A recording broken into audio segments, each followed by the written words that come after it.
Ever wondered why certain people constantly drain your energy and sabotage your happiness? You might be shocked to realize that the key to breaking free from toxic relationships lies entirely within you. In this gripping video, you'll discover the brutally honest truth about handling manipulative individuals, reclaiming your peace, and setting rock-solid boundaries that nobody can break. You'll gain insights into real-life scenarios, learning to gracefully walk away using humor as your secret weapon, and mastering the power of silent forgiveness. But the biggest eye-opener comes toward the end, so stick around. If you're ready to transform your relationships and take charge of your emotional freedom, smash that subscribe button now and join a community dedicated to powerful, life-changing wisdom. Toxic people do not materialize out of thin air, nor do they magically infiltrate your life without permission. In many ways, their presence can be traced back to our own internal boundaries, the ones we set, the ones we fail to set, and the ones we repeatedly compromise. When we talk about toxic individuals, we often portray them as villains and ourselves as unwitting victims.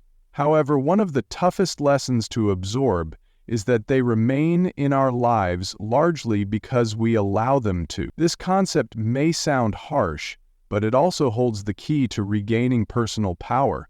If their presence is linked to our willingness to let them stay, then taking ownership of our choices becomes both liberating and transformative. After all, acknowledging that it's not their fault, it's mine, for letting them cross the thresholds of our private space can spark a profound shift in how we manage our relationships. Yet this reality does not absolve genuinely harmful or manipulative people of their actions. It merely reframes the interaction by highlighting your capacity to decide how much influence they have over you. Whether they are drawn to drama, eager to criticize, or addicted to stirring conflict, toxic individuals thrive on the vulnerabilities they discover in others. These vulnerabilities could be guilt, fear of confrontation, or even a desire to fix someone else's problems. By recognizing these cracks in our own boundaries, we learn to identify the doorways through which toxicity seeps into our emotional world. Fundamentally, toxic people often feed on reactions. They revel in the attention that arguments, conflicts, or emotional breakdowns bring. The more you respond with panic or anger, the more you confirm to them that you are pliable, that you can be pushed, pulled, and manipulated. In many cases, we refrain from severing ties with toxic individuals because we prefer the familiarity of the known over the uncertainty of the unknown. There is a certain fear lurking behind the notion that cutting them out might create a vacuum in our lives, and that vacuum can be terrifying. But living under the shadow of toxicity is a far steeper price to pay than facing loneliness or a brief season of transition. In this expanded discussion, you'll discover straightforward yet unapologetically honest ways to counter toxic energy, protect your emotional space, and reclaim your peace. Sometimes, the approach will be as direct as limiting contact or walking away. Other times it will be subtler, like learning to laugh off an insult or mastering the art of silent forgiveness that frees you from grudges. By the time you reach the end of these insights, you will better understand not only how to handle those who create chaos, but also how to recognize that your own choices and boundaries shape the quality of your relationships.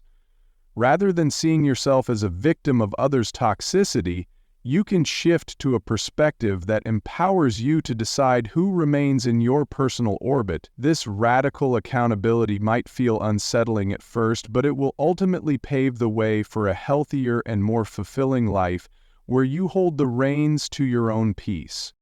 Before delving into specific strategies, it is crucial to understand why toxic individuals so often succeed in disrupting our peace. This understanding starts with the concept of boundaries. Boundaries are the invisible lines we draw around our emotional, mental, and physical well-being. They determine not only how close people can get, but also how much of their behavior we will tolerate. When we talk about boundaries in day-to-day conversation, it often sounds like a buzzword, vague, overused, and seldom deeply contemplated. Yet boundaries are at the heart of human interaction. If your emotional boundaries are sturdy and well-defined, then manipulative or negative behaviors bounce off you more easily, much like how a sturdy fortress resists invaders. On the other hand, if your boundaries are weak, sporadic, or poorly enforced, people who thrive on chaos will find easy entry. Personal agency is inseparable from boundary setting. This term agency signifies your ability to make choices and take actions that align with your values and well-being. Toxic people routinely test your agency, pushing you to see how far they can go. If you have never been taught to say no, or if you feel perpetually guilty about letting someone down, you become a prime target for manipulative tactics. For instance, you might find yourself repeatedly volunteering for tasks you have no time for, consoling someone whose every conversation drains your energy, or staying silent when a friend or relative spews negativity. Each time you fail to reinforce your limits, you unconsciously communicate, "I'm open to more of this behavior." Why then do so many of us struggle to uphold or even define these personal limits? The reasons vary: fear of confrontation, fear of being alone, cultural or family conditioning that says we must stick by people no matter what, or even an ingrained notion that being a good person means tolerating the intolerable. This internal conflict can be further exacerbated by social norms that champion politeness and social harmony over directness. People pleasers, for instance, often find themselves caught in toxic dynamics because they'd rather absorb negativity than risk appearing rude or indifferent. On the flip side, learning to proactively maintain boundaries is not about becoming closed off or callous. It is about self-preservation and, in many ways, preserving the potential for healthy relationships. When you have robust boundaries, you're capable of greater compassion, empathy, and kindness because you're not operating from a place of depletion. Consider how different life feels when your emotional resources are protected. You have more to give to those who truly deserve and reciprocate your energy. You also exhibit a kind of inner stability that dissuades would-be manipulators from targeting you. They instinctively sense they won't get far. Understanding these foundational ideas, boundaries and personal agency, sets the stage for all the strategies we'll examine. It clarifies why certain tactics work and why others fail. Armed with this awareness, you are less likely to be blindsided or confused when faced with manipulative behaviors. Instead, you can anticipate toxic tactics and neutralize them. It is a proactive stance, placing you firmly in the driver's seat of your life's journey, rather than a reactive stance, where you're forever at the mercy of others' whims. One of the most widely misunderstood virtues is forgiveness. For many, it conjures an image of inviting those who hurt us back into our lives with open arms, or letting them off the hook for the pain they've inflicted. This misconception makes forgiveness seem soft, weak, or even naive. However, true forgiveness is none of those things. Real forgiveness is an act of liberation. It frees you from the emotional baggage of anger, resentment, and bitterness that can fester and consume you from the inside. It is less about erasing the wrongdoing and more about extracting the thorn that keeps wounding your spirit over and over again. Consider a personal anecdote that illustrates the power of this approach. You might have had a friend, let's call them Jordan, who seemed deeply trustworthy. One day, you confided in Jordan about something incredibly personal, believing they would guard the secret. But a week later, you discovered that they not only shared your private information, but also distorted it, painting you in an unflattering light. The shock and hurt from that betrayal are legitimate and can cause waves of anger and frustration. Every time Jordan's name comes up, the wound feels fresh again, like it never had the chance to close. Over time, this unprocessed anger and resentment become a heavy emotional backpack you carry everywhere you go, coloring your interactions and dampening your overall joy. Now imagine you come across a perspective that says, resentment is like drinking poison and expecting the other person to die.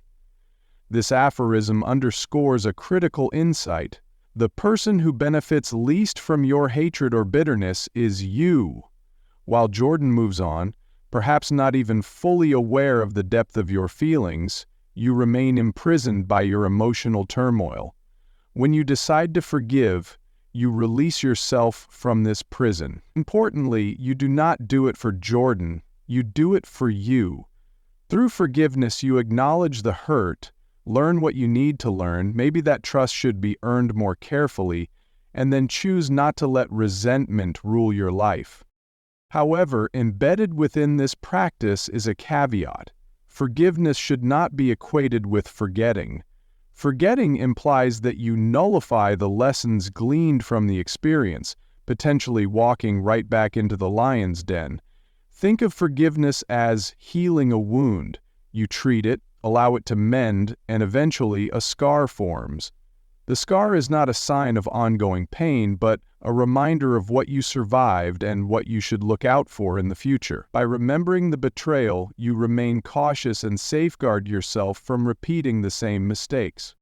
To many, this distinction feels paradoxical. How can you forgive someone while still remembering what they did? The answer lies in intention. Forgiveness is about relinquishing the emotional burden, releasing the anger that poisons your thoughts.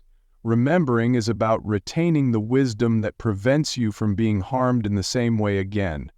This synergy gives you the strength and clarity to manage future encounters with that person, or others like them, on your own terms, preserving your peace and self-respect.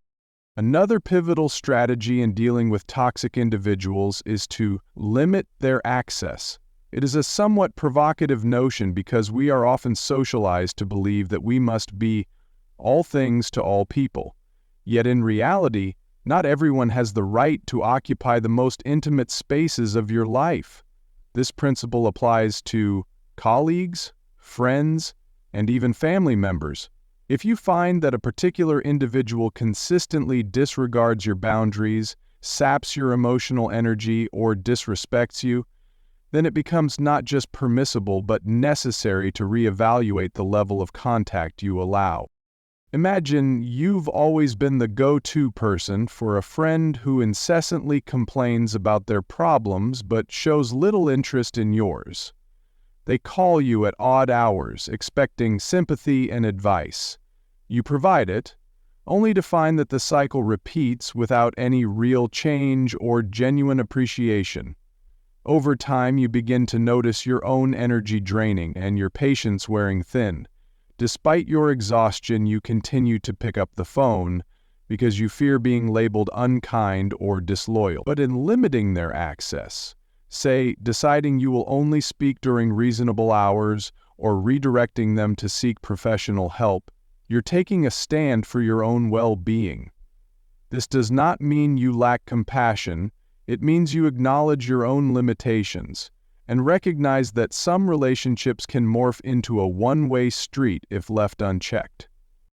Limiting access does not necessarily translate into a dramatic act like cutting the person off completely, though in extreme cases this can be appropriate. Often, it involves subtle adjustments, sharing less personal information with them, not being immediately available at all times, or respectfully declining to engage in conversations that lead nowhere but frustration. In essence, you're recalibrating how close they can get and how much of your life they can see. An apt metaphor is envisioning your life as a VIP club. You have the power to decide who gets inside the main event, who remains at general admission, and who must wait outside. This metaphor is not about exclusivity in a malicious sense, but rather about acknowledging that your energy is finite. Just as a venue must adhere to capacity limits for the comfort and safety of its patrons, so must you be mindful of how much emotional capacity you have to spare. Yes, some people may call you distant or cold for exercising this strategy.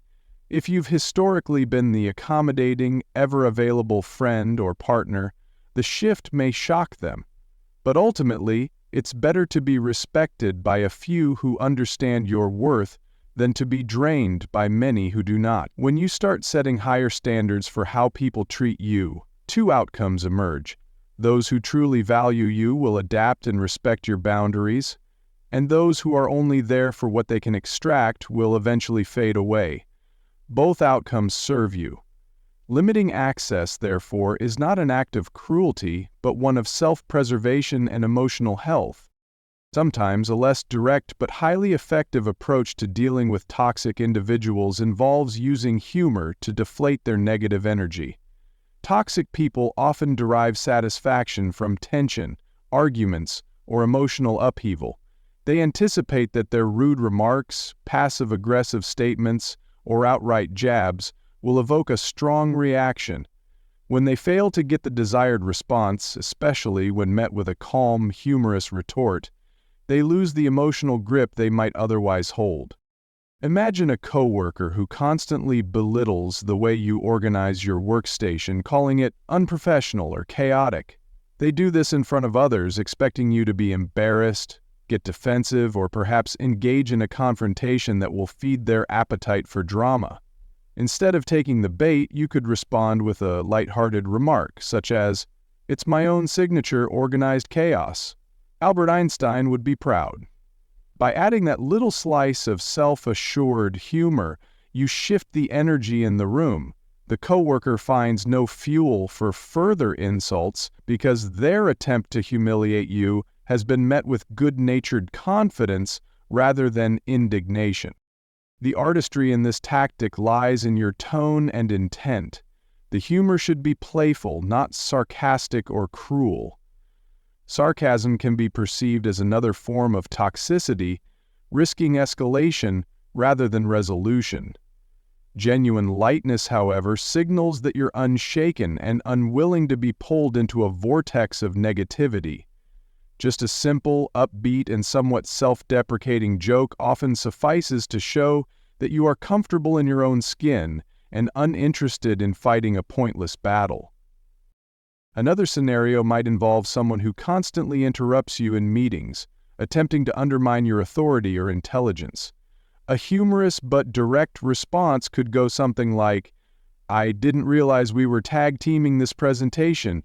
I'll take this next line if you don't mind," followed by a warm smile. It's enough to draw attention to the interruption in a non-hostile manner while asserting that you're not intimidated. However, keep in mind that humor isn't a license to overlook serious issues. If someone's toxicity becomes abusive or threatening, more decisive measures are warranted.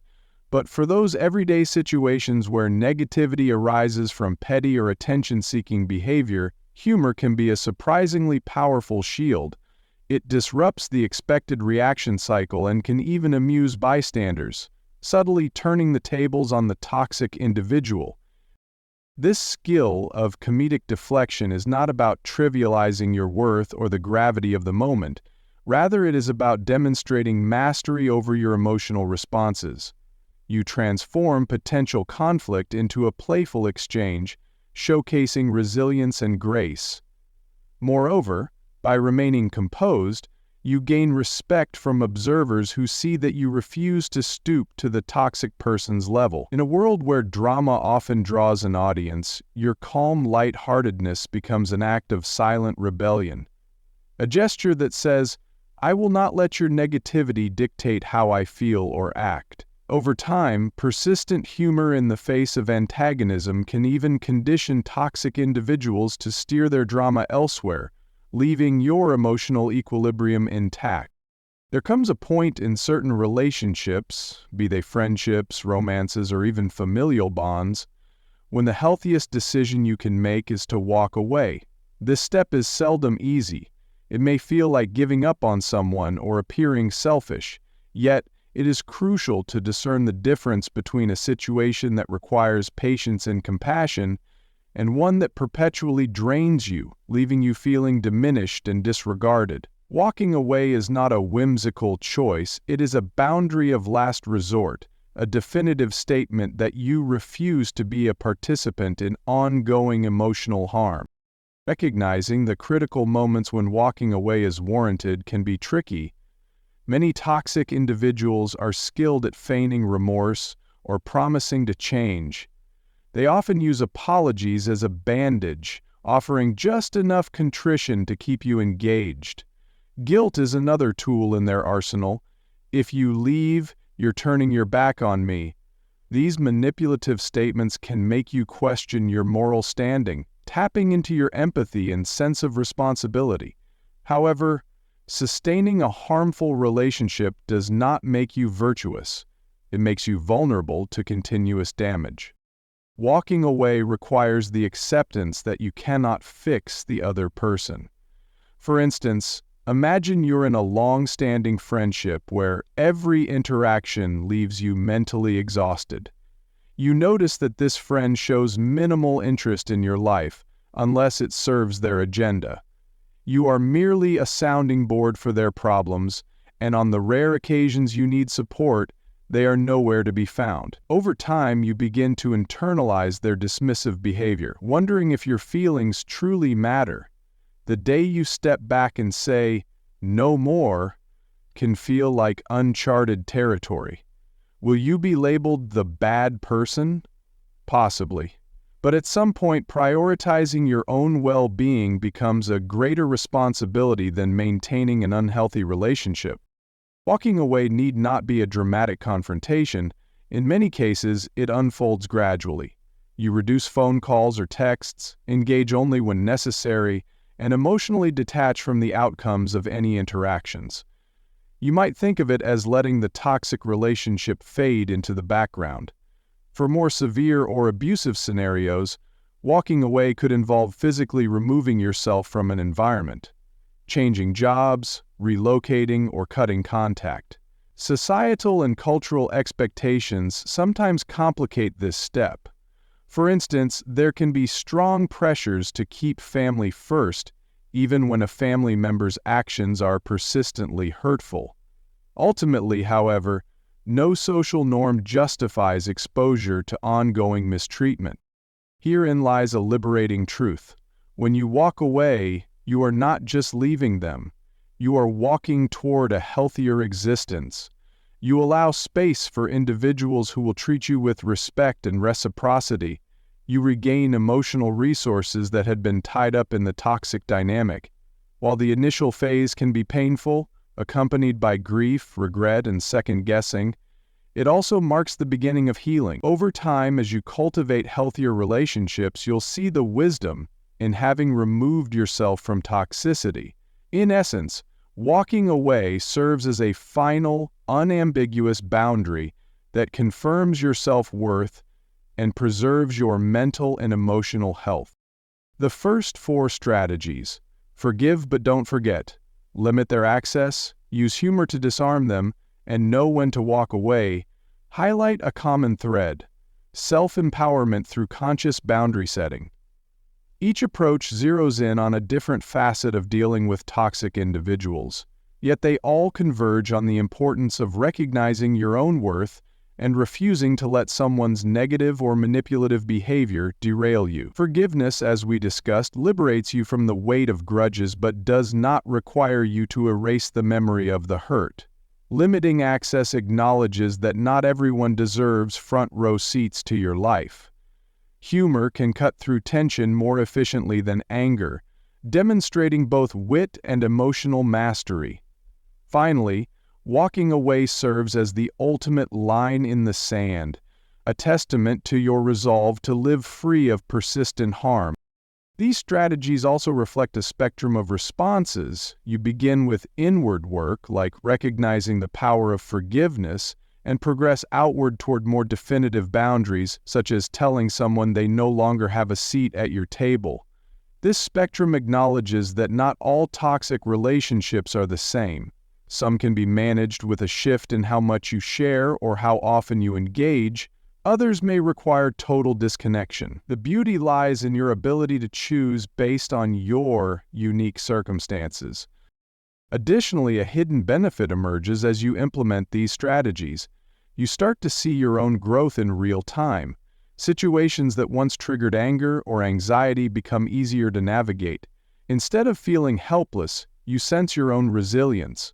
You recognize how your choices, like limiting access or lightening the mood with humor, can diffuse tension and, crucially, protect your emotional equilibrium. This newfound confidence ripples out into other areas of your life. You might notice improved focus at work, greater peace in your home, and healthier interactions in social circles.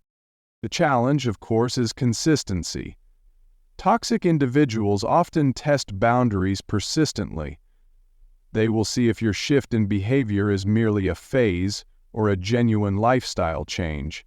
Standing firm, even when guilt, old habits, or pity might tempt you to revert, is vital.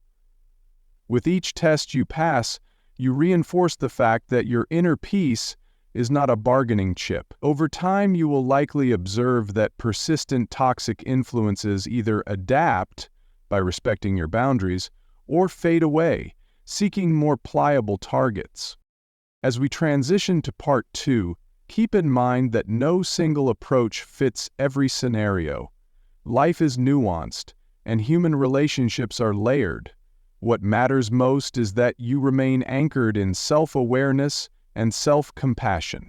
You are not responsible for fixing another person's toxicity, only for safeguarding your own well-being. In the upcoming sections, we will explore additional tactics, like surrounding yourself with uplifting people and refusing to engage in toxic games, further equipping you with the mental armor needed to navigate a world where negative influences can sometimes feel pervasive.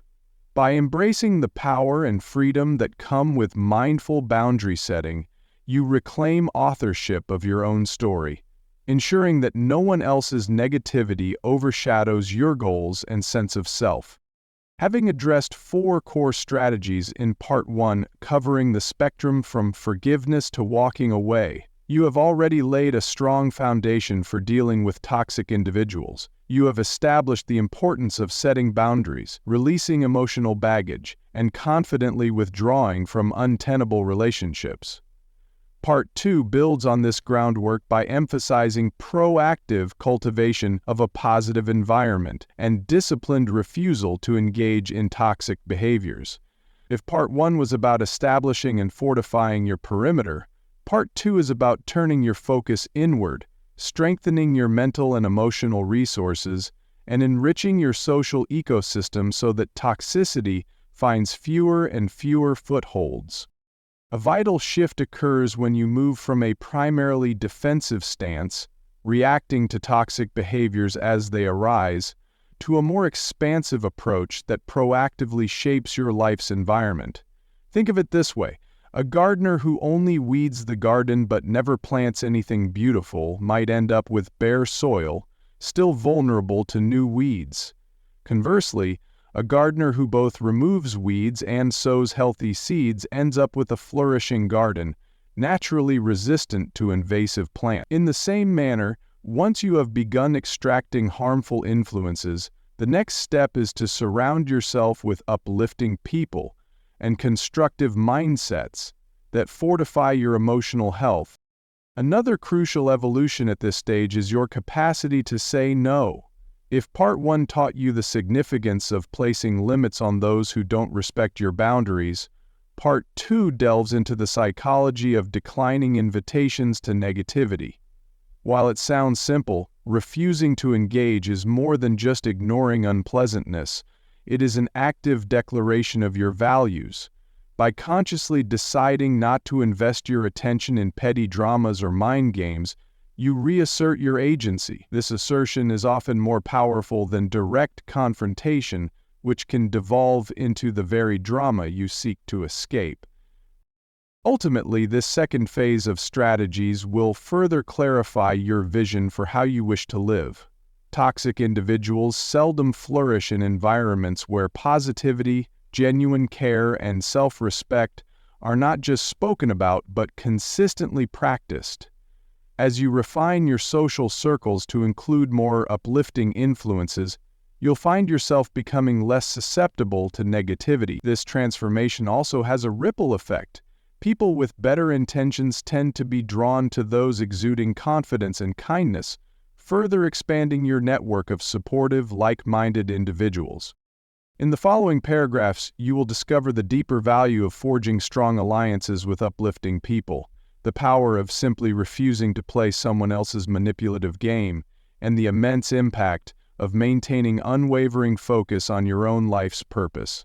By the conclusion of Part 2, you'll have a more comprehensive arsenal to neutralize toxic dynamics, not through force or aggression, but by creating an environment so rich in authenticity that toxicity can hardly breathe. Your role as gatekeeper of your life becomes clearer and more rewarding as you recognize that the best defense against negativity is the positive energy you choose to cultivate every single day. Show me your friends and I'll show you your future. This popular adage might initially appear simplistic or even cliché, but it encapsulates a profound truth. The people with whom you consistently interact have a significant influence on your mindset, your emotional well-being, and ultimately the trajectory of your life. Toxic individuals exploit gaps in your defenses and feed off negativity. Conversely, uplifting people serve as a protective layer of positive reinforcement and support. By consciously seeking out and nurturing relationships that uplift and inspire, you effectively reduce the oxygen that toxic elements need to survive. But how do you identify these uplifting individuals, especially in a world where social interactions can be both numerous and superficial? Uplifting people are not necessarily the loudest cheerleaders or the most outwardly charismatic. They are often the ones who genuinely listen when you speak, who celebrate your achievements without hinting at jealousy, and who offer constructive feedback rather than masked criticisms. They are friends who notice when you're feeling off and reach out with compassion rather than judgment. They are mentors who help you refine your skills and character, not because they have something to gain, but because they genuinely want to see you thrive. Even new acquaintances can become uplifting presences when they exhibit empathy, respect, and genuine curiosity about who you are and what you stand for. In practical terms, cultivating uplifting relationships requires discernment. First, observe how you feel after interacting with certain people. Do you walk away feeling lighter, more hopeful, more determined, or do you leave interactions feeling anxious, drained, or belittled? This emotional barometer can be surprisingly accurate. Second, make a habit of initiating contact with the individuals who leave you energized, whether that involves scheduling coffee dates, arranging joint activities, or simply sending a thoughtful message. Third, reciprocate the positivity. Being a supportive, caring individual yourself invites more of the same into your life. It's not enough to passively wait for others to lift you up. You should actively engage in lifting others as well. The synergy created by mutual positivity can be powerful. One might wonder, isn't it selfish to only seek people who uplift me? The answer lies in balance. This mindset does not entail discarding anyone who is going through a rough patch or dealing with complex challenges. Rather, it focuses on the overall pattern of interaction. Are you both supporting each other's well-being? Or is the relationship persistently one-sided and draining? You can extend empathy and help to someone in need without letting them endlessly siphon your emotional resources. Moreover, surrounding yourself with uplifting individuals offers a broader perspective on life. You witness how others overcome obstacles, how they remain kind under pressure, and how they celebrate small victories as well as large. This insight fosters resilience, motivation, and a healthy sense of community.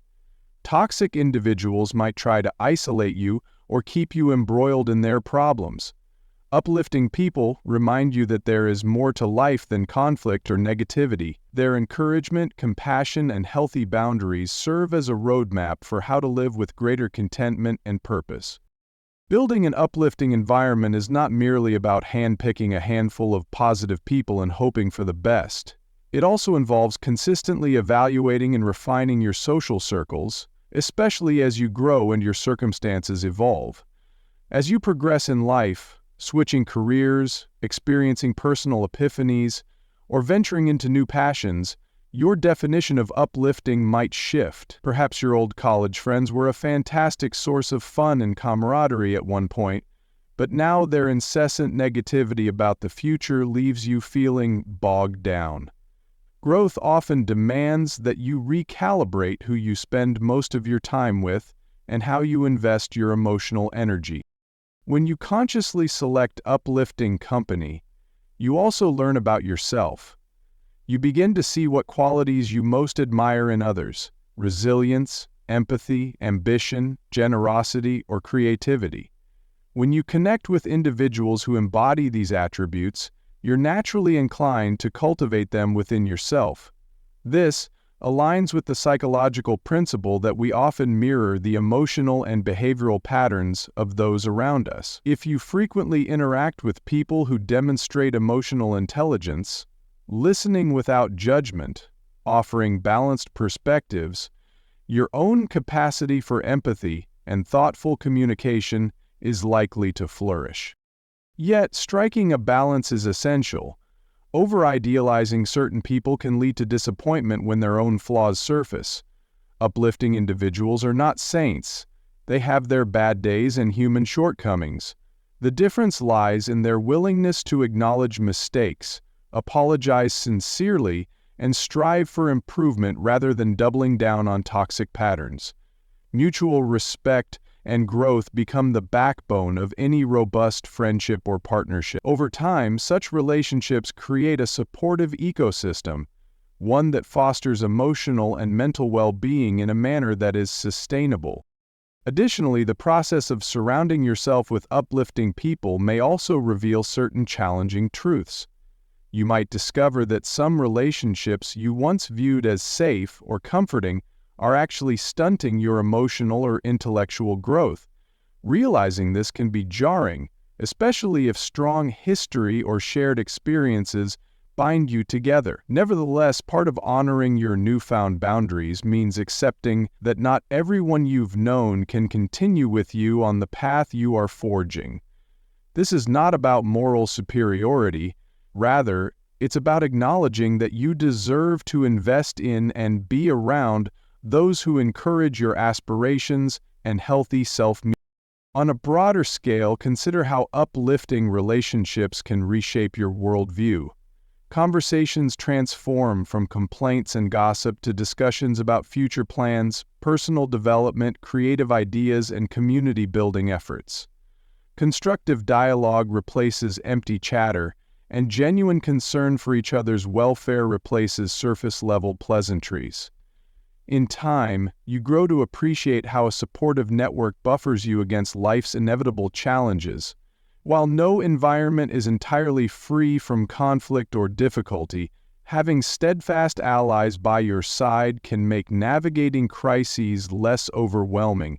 Conversely, toxic individuals amplify stress and tension, eroding your resilience. Ultimately, this strategy underscores that the company you keep can either elevate or erode your spirit. By actively choosing those who uplift you, and by being that positive presence in return, you create a natural shield against toxic influences. This synergy not only preserves your peace but propels you toward a life marked by authenticity, emotional well-being, and shared success. Toxic people often thrive on conflict, drama, and manipulation.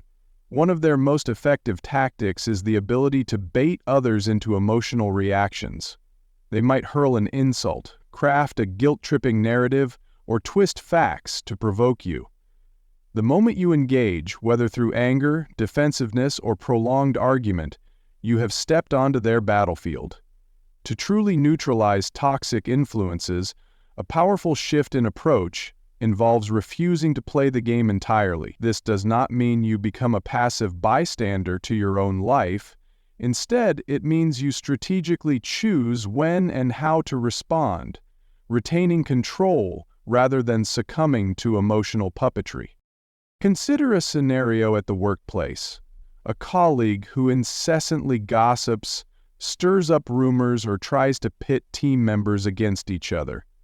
Common reactions might include confronting them angrily, avoiding the workplace entirely, or complaining to everyone else about how toxic they are.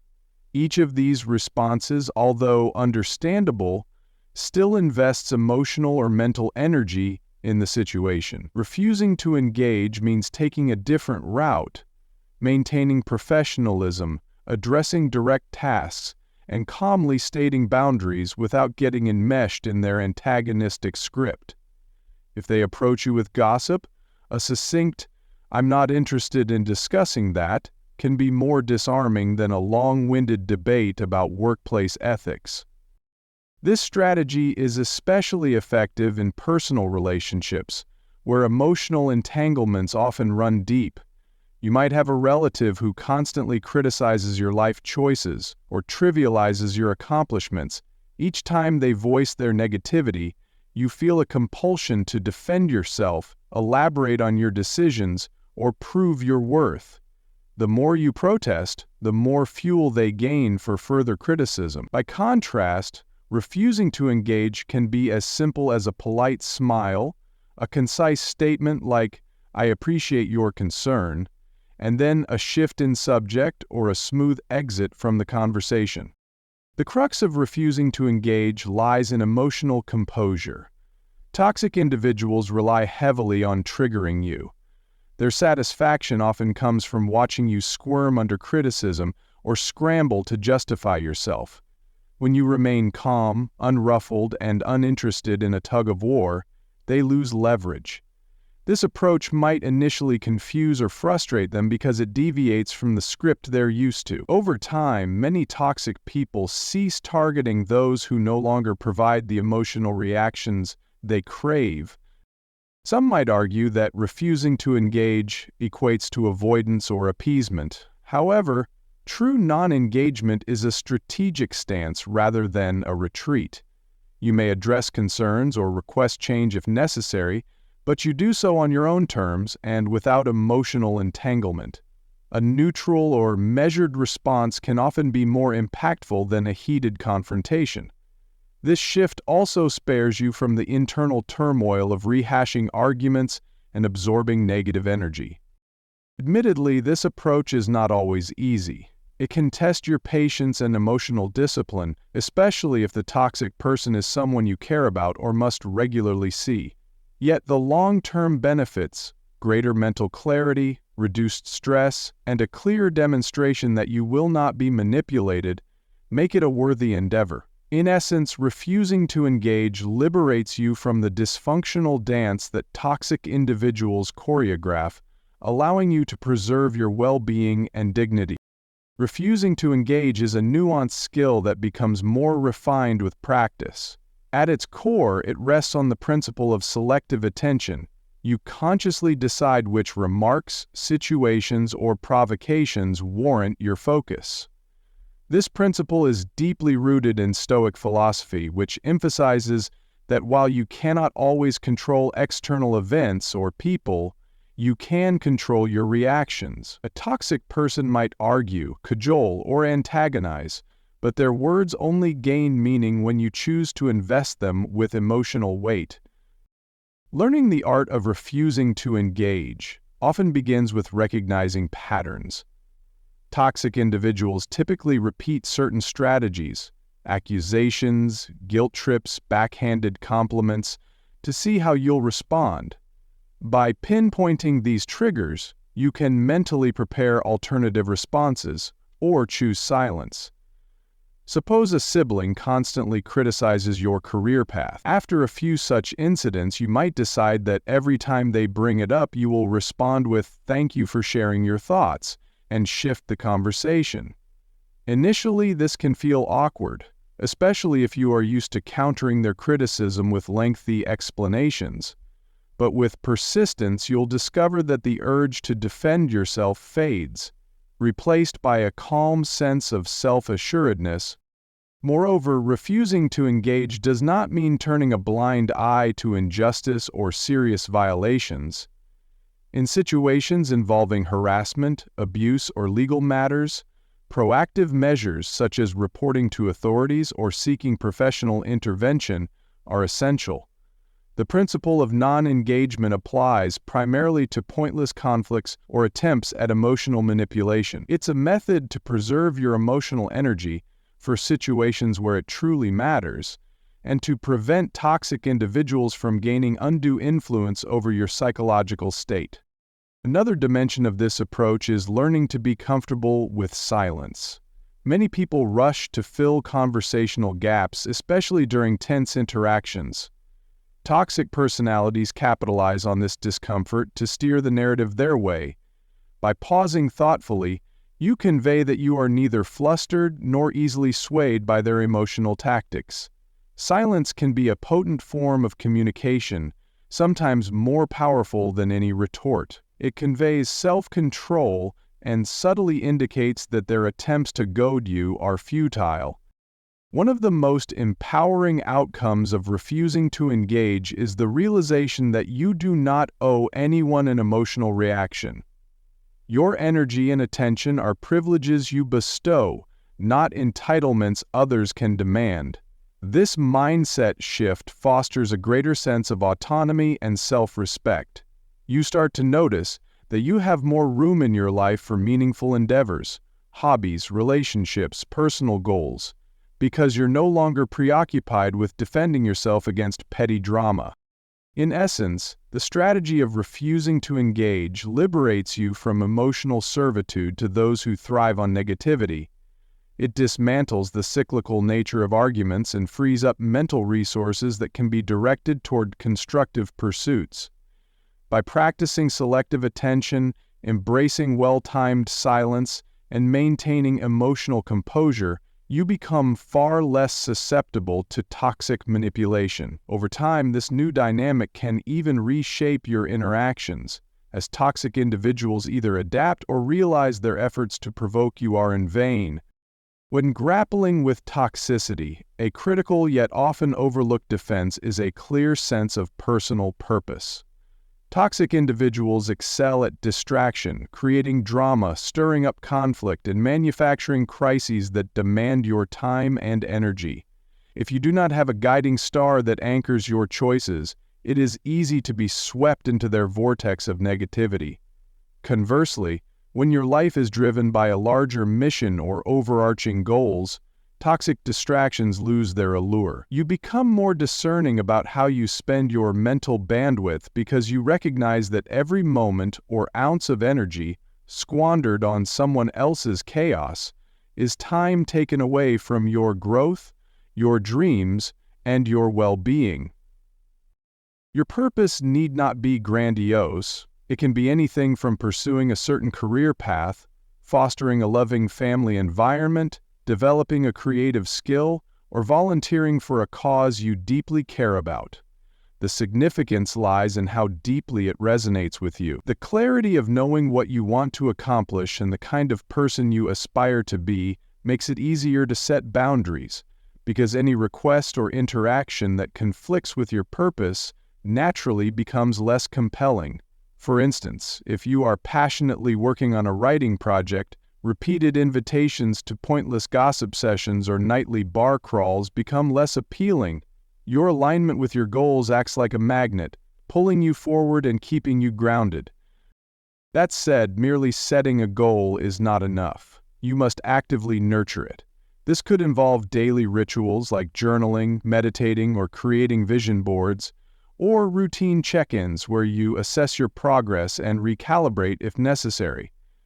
The more you weave your purpose into your daily life, the more robust your mental defense against toxicity becomes. It is akin to building muscle. Consistent exercise yields measurable strength. Similarly, consistently reinforcing your purpose fortifies your emotional and psychological resilience. When a toxic person attempts to lure you into an argument, shift your focus back to your purpose. Remind yourself of your priorities. Ask, does engaging in this dispute serve my long-term goals? Most often the answer will be a resounding no. This mental recalibration can quickly douse the emotional flames toxicity seeks to ignite. It might feel counterintuitive at first, especially if you are used to reacting impulsively. Yet, with practice, it becomes almost second nature to let your purpose guide your decisions. Furthermore, having a clearly articulated purpose helps you surround yourself with like-minded individuals, those who will understand and support your aspirations.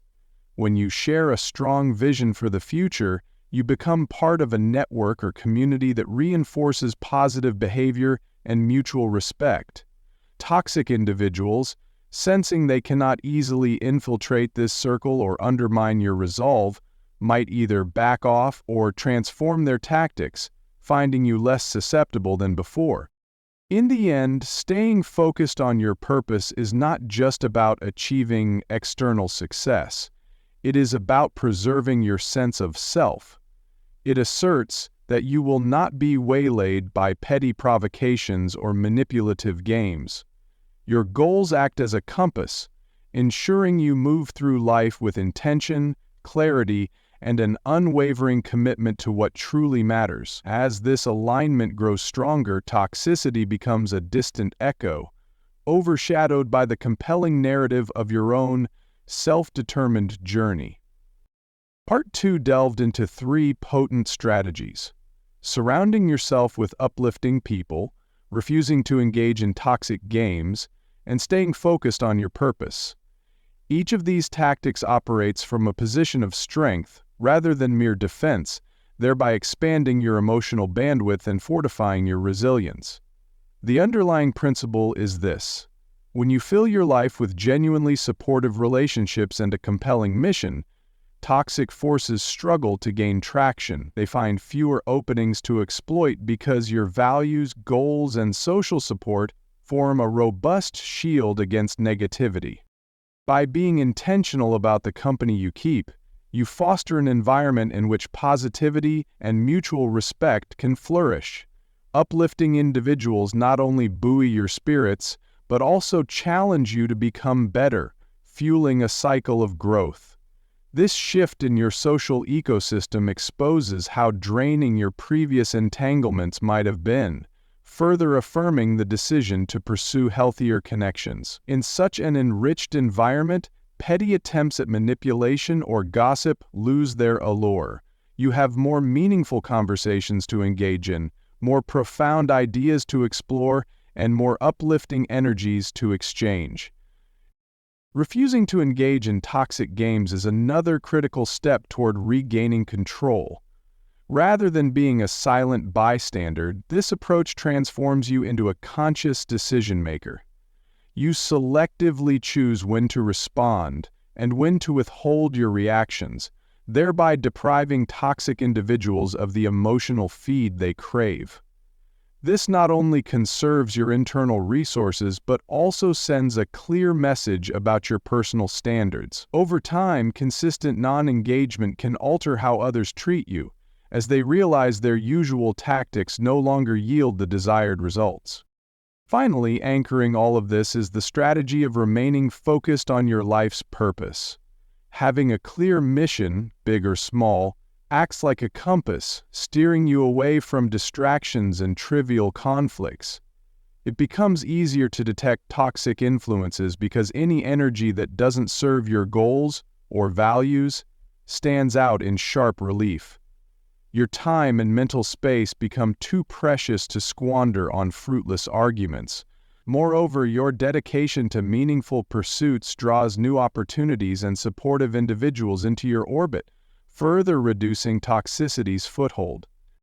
Together, these 3 strategies illustrate how an offensive approach, deliberately cultivating positivity, consciously withholding engagement, and aligning with a profound sense of purpose, can outperform a purely defensive posture. Rather than just putting out fires, you build a firewall that keeps destructive flames at bay. This perspective instills a renewed sense of optimism and personal power. No longer do you feel as though you must handle toxic people's manipulations in isolation. Instead, you fortify yourself with an entire environment and mindset that naturally repels negativity. As we prepare to move into Part 3, Remember that managing toxicity is as much about self-discovery and personal growth as it is about relationship dynamics. Strategies 5, 6, and 7 highlight the importance of an intentional, purpose-driven life, backed by supportive alliances and mindful interaction choices. In the final section, we will explore one more crucial practice, avoiding gossip, and bring together all these threads into a cohesive, empowering philosophy that allows you to reclaim your peace and personal agency fully. As we step into Part 3, you have already gathered a comprehensive toolkit for handling toxic individuals and safeguarding your emotional well-being. By examining the importance of forgiveness without forgetting, limiting access, employing humor, and knowing when to walk away, you have strengthened your immediate defenses. By learning how to surround yourself with uplifting people, refusing to engage in toxic games, and staying dedicated to your personal purpose, you have evolved from a defensive stance into one that proactively shapes your environment. Yet one subtle yet powerful aspect remains: understanding how damaging gossip can be, not just to the target of the gossip, but to you as the participant. Gossip, in many cultures, is viewed as a harmless pastime, gathering around water coolers or social media feeds to exchange tidbits about others' lives often masquerades as bonding. This bonding, however, comes at the expense of deeper integrity and personal clarity. When you engage in gossip about a toxic individual, you might momentarily feel relief or camaraderie with others who also dislike this person, but the dark side of gossip is that it keeps the toxic situation alive, recycles negativity, and paradoxically grants more mental space to the very individual you're attempting to extricate from your life. Think of gossip as a form of mental rehearsal. Each time you rehash a toxic person's behavior, you reinforce the emotional imprint they leave on your mind. Your brain recognizes repeated discussions about them as a sign that they are significant, and thus invests more cognitive and emotional energy into analyzing or preparing for further drama. Meanwhile, your own emotional state can fluctuate between anger, resentment, and moral superiority. None of these feelings are conducive to the kind of balanced, serene mental climate you've been striving to create. Moreover, gossip has a boomerang effect on your self-esteem. When you talk behind someone's back, you might experience fleeting satisfaction, but beneath that satisfaction lingers the awareness that you are compromising your values. Even if the subject of your gossip is toxic, employing negative tactics of your own can erode your sense of alignment. This is especially salient if your broader intention is to build a life grounded in authenticity and kindness. By stooping to the same negativity you denounce in others, you inadvertently dilute the integrity you've been working so diligently to protect. Part 3 is dedicated to dissecting why gossip is detrimental, offering strategies to avoid the urge, and weaving all 8 insights into a cohesive, life-affirming approach to handling toxicity. We'll explore how sidestepping gossip not only protects your peace, but also fosters an environment where healthier, more uplifting interactions become the norm. Finally, we'll draw together the entire tapestry of strategies, leaving you with a holistic blueprint for transcending toxic influences, one in which you maintain your dignity, build richer relationships, and continually evolve into the best version of yourself. In many social contexts, gossip emerges almost naturally, whether you're at the office discussing a difficult coworker or meeting friends to vent about life's frustrations. It might feel validating to share exasperating anecdotes about the toxic individual who's been a thorn in your side, yet the catch is that every time you indulge in gossip, you feed the cycle of negativity that toxic people thrive on. Even if they never hear what you're saying, your mental and emotional energy remains fixated on them. Essentially, gossiping can keep you tangled in their web long after direct interactions have ceased. Imagine a scenario where you and a few colleagues regularly gather for lunch. One name inevitably crops up, that of a notoriously manipulative teammate who sows discord. Your group collectively shakes their heads, exchanging stories about the latest fiasco this person caused. At first glance, this might seem like a healthy release, a shared grievance. However, look more closely at the psychological impact. The lunch hour, which could have been a brief respite or an opportunity for constructive bonding, is hijacked by reliving the negativity associated with the toxic colleague. Instead of leaving lunch feeling renewed, everyone walks away further entangled in frustration. By gossiping, you inadvertently allow that toxic colleague to claim even more real estate in your mind. Furthermore, gossip has ethical and relational consequences. Even if your criticisms are well-founded, the habit of speaking negatively about someone outside their presence can erode trust among the group doing the gossiping. After all, how can anyone be certain you're not similarly gossiping about them when they're not around? This undercurrent of suspicion can corrode team morale or social bonds. If your goal is to cultivate uplifting relationships, sowing seeds of distrust undermines your efforts. By contrast, refusing to partake in gossip sets a higher standard for communication, one rooted in respect, empathy, and directness when necessary. Of course, avoidance of gossip does not imply that you must bottle up legitimate concerns. If the toxic individual's behavior affects a project at work or undermines team performance, addressing these issues should happen through proper channels, like a private conversation with a supervisor or, if possible, a direct, tactful dialogue with the person involved. Such approaches are more likely to yield productive change, as they target the root cause instead of fueling resentments in hushed corners. On a personal level, abstaining from gossip protects your emotional well-being. Each time you engage in negative talk about someone, you re-experience the irritation, anger, or hurt they caused. By consciously choosing not to rehash their misdeeds, you limit their control over your emotional state. This can feel empowering as you reclaim the narrative of your own thoughts. Rather than being reactionary to their provocations, you become the curator of your mental space, selectively focusing on topics and people that align with your goals and sense of self-respect. Choosing to avoid gossip, especially if you've become habituated to it, requires self-awareness and consistent practice. Start by paying attention to how you feel before, during, and after gossipy conversations. Often, people initiate such discussions out of boredom, a desire for connection, or even the mistaken belief that venting is the only way to process emotions. You might notice a temporary surge of camaraderie or relief, but afterwards a lingering sense of dissatisfaction or moral conflict emerges. This dissonance signals that you're betraying your higher intentions, which revolve around self-growth, positive relationships, and emotional peace. To break the gossip cycle, you can employ several strategies. First, redirect the conversation. When someone brings up the toxic individual in a negative light, gently shift the focus to a more neutral or constructive subject. That's tough.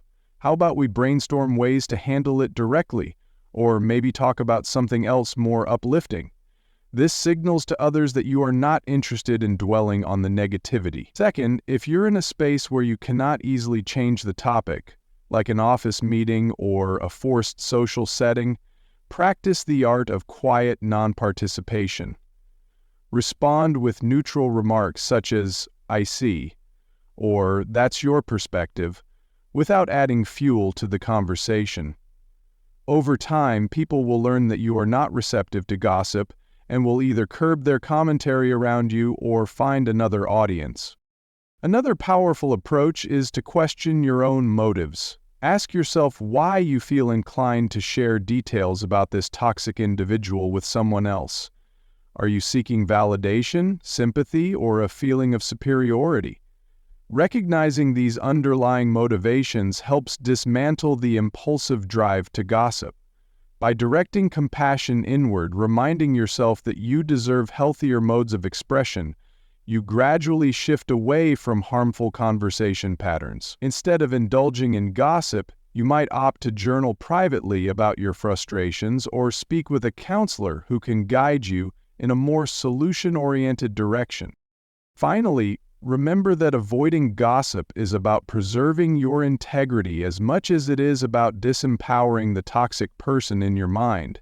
It reflects a commitment to living by the values you hold dear, values such as honesty, respect, and kindness. Even if the toxic individual has wronged you, choosing not to stoop to their level keeps your conscience clear. This moral clarity becomes part of your emotional toolkit. It fortifies you against manipulative ploys because you can confidently state that you've not participated in underhanded tactics yourself. In a sense, you rise above the fray, becoming an example to others who might be looking for a healthier way to navigate negativity. The essence of this strategy is not to silence valid concerns, but to communicate them through channels that encourage resolution rather than perpetuate tension. It takes discipline, but the rewards, peace of mind, stronger, more trusting relationships, and a more consistent alignment with your core values, are well worth the effort. By removing gossip from your repertoire, you significantly reduce the amount of mental and emotional space you allot to toxic influences. Now that we have covered all 8 strategies, it is useful to envision how they interconnect to form a cohesive framework for handling toxic individuals. At their core, these strategies revolve around a few universal principles: assertive boundary setting, intentional self-growth, and alignment with personal values. Let's briefly recap how each piece fits into the larger puzzle. Forgive, but don't forget.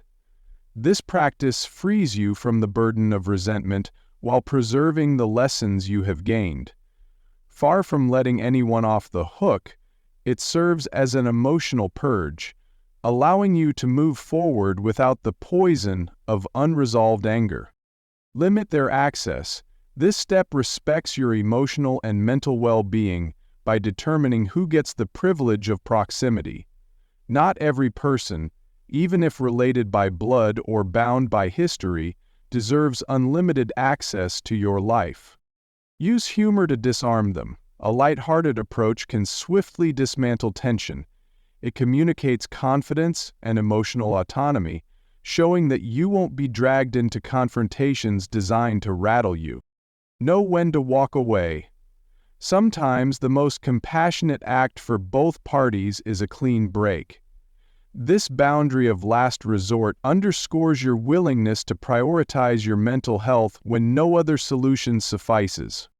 Surround yourself with uplifting people. By proactively inviting positivity into your life, you create a robust support network that naturally wards off toxic influences. This environment transforms your perspective and bolsters your resilience. Refuse to engage in their games. Toxic people rely on emotional hooks and manipulative tactics. Opting out of these interactions denies them the attention they crave, thereby weakening their hold on you. Stay focused on your purpose. When a clear mission guides your life, trivial dramas and needless conflicts lose their significance. Your goals serve as a compass, directing you away from unproductive entanglements. Avoid gossiping about them. Gossip inadvertently keeps you tethered to the toxic individual, feeding the cycle of negativity. By choosing not to indulge in such conversations, you preserve mental clarity and uphold your integrity. When these 8 approaches work in tandem, they create a balanced system of defense and offense. The defensive aspect lies in boundary setting, non-engagement, and, when needed, strategic withdrawal. The offensive component involves actively nurturing your relationships, goals, and personal growth, effectively filling your life with so much purpose and positivity that negativity finds scant room to take root. Each strategy also feeds into the next. For instance, your ability to refuse engagement with a toxic person hinges on your sense of purpose and your social support system. Your willingness to forgive, but not forget, influences how effectively you limit their access or decide to walk away entirely. Avoiding gossip becomes easier when you have a circle of positive influences, as such individuals are more likely to encourage constructive dialogue than petty venting. Over time, employing these strategies becomes second nature, fostering an environment where you thrive emotionally, mentally, and even spiritually. The journey through these strategies is not just about learning to handle someone else's toxicity. It is also about experiencing profound personal growth. As you implement each tactic, you confront the parts of yourself that have allowed or even facilitated toxic interactions, whether it be a reluctance to enforce boundaries, a tendency to seek external validation, or an unexamined fear of being alone. Addressing these inner vulnerabilities is what transforms these 8 strategies from mere relationship hacks into stepping stones for deeper self-discovery. Personal empowerment emerges as you witness how your behavior, once altered, can influence the dynamics around you. For example, the first time you employ humor rather than anger in response to a rude comment, you might feel a surge of self-control and pride. It becomes evident that you have more influence over your emotional state than you previously believed. Repeatedly, these small victories accumulate, increasing your confidence and reinforcing your resolve to uphold your personal boundaries. Moreover, as you refine your social circles, distancing yourself from those who undermine you and embracing relationships with those who uplift you, you may notice a cascading effect on your mental health. Positive reinforcement, mutual respect, and encouraging dialogue all contribute to a stable emotional environment. Such stability offers room for reflection, creativity, and personal development. You might find yourself more open to pursuing new hobbies, taking on leadership roles, or simply enjoying life's smaller pleasures without the cloud of someone else's negativity darkening your outlook. This transformation also paves the way for greater empathy, albeit with clearer boundaries. Understanding toxic behavior does not mean you must excuse it, but it allows you to see it within a broader context of human frailties and struggles. You might recognize that your toxic coworker, friend, or relative is acting out of their own unhealed wounds or insecurities. While that recognition doesn't absolve them of responsibility, it can shift how you choose to respond, perhaps with compassion but not compliance. One of the most profound rewards of this journey is the realization that you have agency over whose voices and behaviors shape your life. No longer do you passively absorb destructive comments, nor do you feel obligated to maintain lopsided relationships out of loyalty or fear. By forging and enforcing boundaries, you stand as the curator of your experiences, welcoming what aligns with your values and rejecting what doesn't. This clarity can also radiate into other life domains. Your career choices, health decisions, and even your sense of spirituality or life purpose. Ultimately, these 8 strategies represent an opportunity to elevate not just your interpersonal relationships, but also your relationship with yourself. Each step you take to guard your emotional well-being affirms your inherent worth. Step by step, you shift from merely surviving toxicity to actively thriving, guided by intentionality and self-respect. By maintaining this trajectory, you ensure that your life story is written by your principles and ambitions, not by the chaos that toxic individuals attempt to introduce. Philosophically, many of the strategies we have explored are echoed in ancient wisdom traditions, particularly Stoicism, which champions emotional restraint, personal responsibility, and clear-eyed engagement with reality.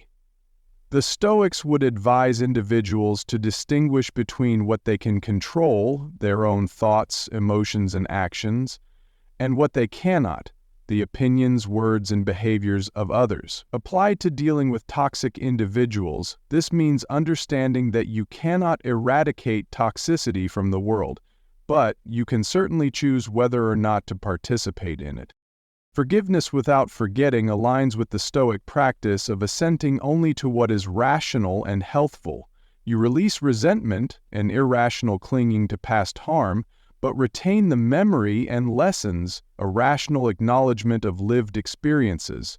Limiting access to your personal space parallels the Stoic recommendation to avoid needless entanglements with those who do not share your virtues or priorities. Using humor to disarm negativity resonates with the Stoic emphasis on managing your reaction.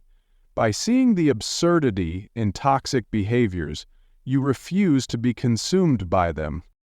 Knowing when to walk away echoes the Stoic principle that sometimes the most logical response to adversity is strategic retreat. Marcus Aurelius wrote about the importance of withdrawing into oneself as a means of preserving inner tranquility. Leaving a toxic environment or relationship is a tangible extension of that withdrawal, a deliberate move to safeguard one's peace. Surrounding yourself with uplifting people aligns with the virtue of seeking wise counsel and trustworthy companions.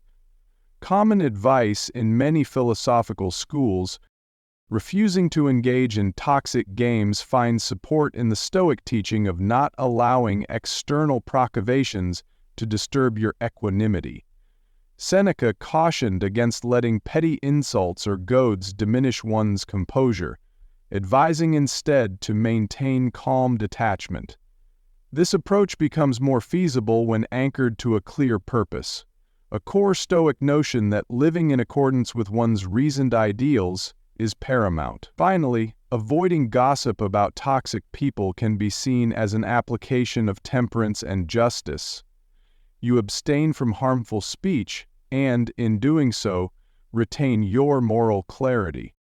Beyond Stoicism, other philosophical and spiritual frameworks, from Buddhism's notion of non-attachment to various religious teachings on the power of forgiveness, reinforce similar concepts. Even modern psychology underlines the importance of boundaries, self-compassion, and supportive social structures. The convergence of these ideas across time and cultures attests to their universal value. They arise from a shared recognition of human nature's dual capacity for wisdom and folly, empathy and cruelty. In practicing these 8 strategies, you engage not just in a pragmatic exercise of conflict avoidance, but in a form of self-cultivation that has been revered for centuries. You are honing emotional discipline, moral discernment, and personal authenticity. This is why triumphing over toxic influences often feels profoundly liberating, even spiritually elevating. You are, in a sense, practicing timeless virtues that elevate the human spirit above the quagmire of petty quarrels and manipulative power plays. Instead of being trapped in reactive loops, you step into a realm of conscious action, where your inner peace and ethical compass guide you more than external provocations ever could. As we conclude this extensive exploration, it is important to recognize that dealing with toxic individuals is not a one-and-done scenario. Life is dynamic, and new toxic personalities may emerge in unexpected places, be it a new workplace, a budding social circle, or even within existing relationships that evolve for the worse. Yet, the beauty of the 8 strategies you've learned is their adaptability. Whether you are facing a domineering colleague, a manipulative relative, or a negative acquaintance, these principles remain just as relevant and just as empowering. Central to all these strategies is the idea of reclaiming your autonomy. Rather than being at the mercy of others' manipulations or criticisms, you become the gatekeeper of your emotional and mental domains. Each of the 8 approaches, from forgiveness to avoiding gossip, fortifies your resolve to live authentically. They remind you that you have agency over how you process pain, how you set boundaries, how you spend your time, and even how you respond to insults. This realization can be incredibly liberating, as it lifts the burden of trying to change or fix toxic people. Instead, you invest your energy where it truly matters, in nurturing your own growth, well-being, and relationships that reciprocate positivity. Another crucial insight is that each strategy helps you cultivate a consistent sense of self-respect and integrity.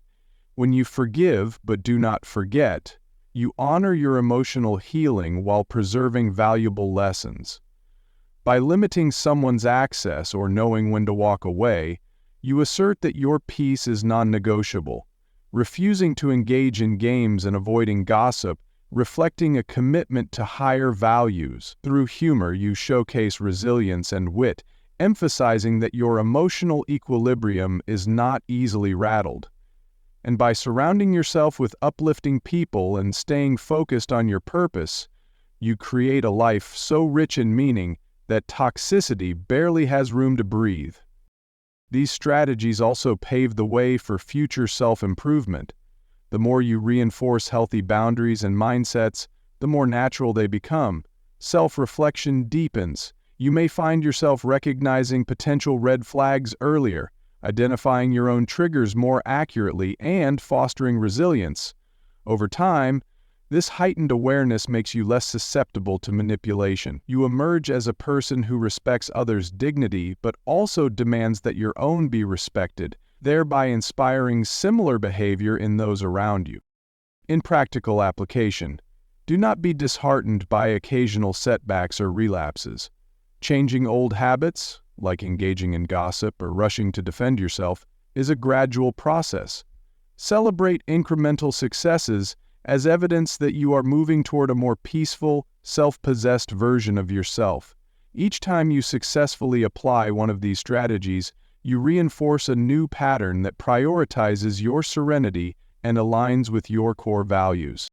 Ultimately, these 8 tactics serve as both shield and compass. They protect you from being drained by negativity and guide you toward a life defined by authenticity, mutual respect, and purposeful action. By integrating them into your daily interactions, you do more than just ward off the harmful influence of toxic people. You carve a path that resonates with who you truly are and who you aspire to become. Embrace this journey with confidence and compassion, knowing that your peace and personal autonomy are well within your reach. Navigating life around toxic individuals isn't easy, but as you've discovered, it's completely within your control. From knowing when to gracefully step away to filling your circle with positive, genuine people, these strategies empower you to build the fulfilling, drama-free life you deserve. Remember, you're never obligated to tolerate negativity. Your peace matters. Now, it's your turn to speak up. Which of these strategies hit home the most? Have you successfully removed toxic people from your life? Or do you have other secrets to share? Leave your thoughts in the comments below. Your experience might be exactly what someone else needs today. Don't forget to like and subscribe for more powerful insights to help you live stronger and wiser.